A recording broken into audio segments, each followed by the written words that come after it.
This moody, broody adaptation of the 2017 novel The Book of Mirrors kind of makes up for its lack of coherence with its convincingly convoluted lanes that ultimately lead to a singular destination. Adam Cooper's Memento memoir debut feature is too packed for an Academy Award-winning behemoth like Russell Crowe. Crowe's Alzheimer's blasted, resigned investigator ought to have left well enough alone. He is on his way to solving one of the murder cases he closed a decade ago, which is an unfortunate coincidence, just as his experimentation treatment is beginning to bear fruit. What preferred puzzle over a genuine homicide secret to help his synaptic recovery? Former Detective Roy Freeman solves a murder with the convict about to meet his maker after following an overwhelming number of leads and a book that is only half finished by a very unreliable narrator. Due to the fact that we will be discussing crucial plot points and character details from the movie, a warning about spoilers is required. Let's jump right into the video if you've already watched Sleeping Dogs. While you're at it, please like the video and subscribe to our channel because doing so greatly aids us.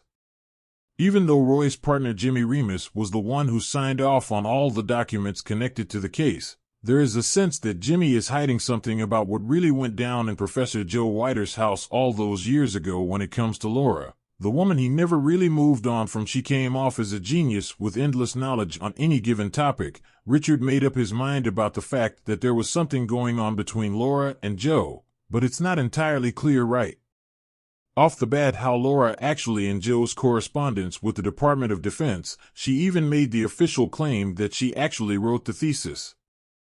However, I'll explain why Laura's success was made possible by Joe's murder, which makes the claim less than convincing. The most damning evidence that Laura indeed stole Joe's credit after his death was the fact that she manipulated Wayne into killing Richard when he was about to reveal her lies to the world. She didn't kill Joe, so her only motivation to keep a tab on Roy and his investigation into the murder could be the fact that she didn't want people to find out what a big fraud she was. There's also the matter of Laura having lit a fire under Roy by handing him the tape chronicling his wife's when Joe gave him pills that promised the same. His excitement about the possibility of erasing the traumatizing memories of Iraq increased. He was forced to stop the experimental treatment because the side effects were too bad, but he didn't hate Joe. Wayne avoided having to go through the effort of proving his innocence because the police were so quick to blame Isaac for the incident. You know how it goes with cops and people they find easy to heckle. When Laura got into Wayne's head and played him like a fiddle, Roy reopened the case, and things got worse for Wayne. In an effort to prevent Richard from disclosing the truth about the stolen credit, everyone once more came under suspicion. Wayne's fear was played with by Laura. Because Richard's memoir described him as the killer, the poor butcher was told he was a suspect. However, Laura wasn't just after Richard, she expected to stop the examination that undermined her standing. Wayne's unsuccessful attempts to run Roy over not only demonstrated that Laura was coercing him into killing the former detective, but the phenol in his car also suggested that she had ordered him to kill Richard. Even at his worst, Richard was never an addict, so it's unlikely that he died of a phenol overdose. Even if Wayne were to tell the truth to the police, who would trust someone like him over a well-known scientist like Laura? Her secret plan must have been to convince Wayne to carry out the killings so that she could keep her hands clean. If memories are what make a person, does Alzheimer's disease not also take the person?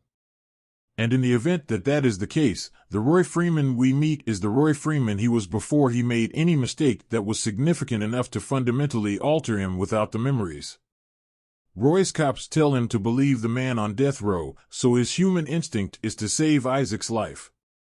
His memories reappear in flashes that are all too haunting for someone who does not remember the flashes, indicating that the experimental scientific trial that has been conducted inside of him appears to have been a success.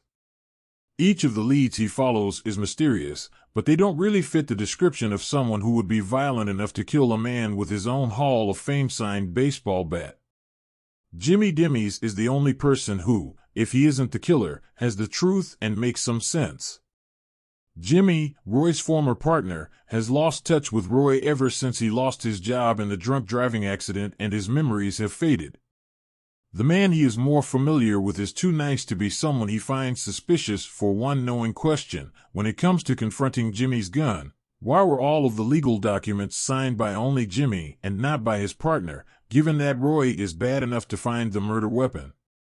Roy's memories aren't kind enough to leave out the horror when they rush back hooray for his doctor, though Jimmy did tell him he'd done it for him before dying from Laura's bullet, but there weren't enough pieces to put together, yet it all comes back in a poetic turn of fate with a broken picture frame and pieces of glass that make up a puzzle no one can solve. Underneath it is a picture of his wife and him, and his wife is the same woman who used to Barton Laura didn't like to get her hands. Ridiculous, so all she wanted was to give alcoholic Roy a push to kill his home wrecker. And Sleeping Dog, Joe's partner Jimmy, helped Roy cover up the crime by hitting Joe over the head with a baseball bat.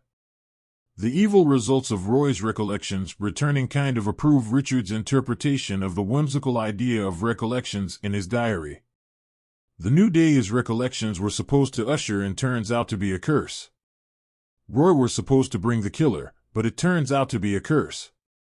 Roy were supposed to bring the killer, but it turns out to be a curse.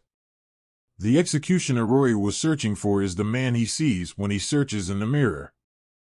So, if you enjoyed this video, please let us know what you think about Sleeping Dog's ending in the comment section below, like our channel, and subscribe to get your weekly dose of movies and shows. We'll see you in the next one, and that's all for now.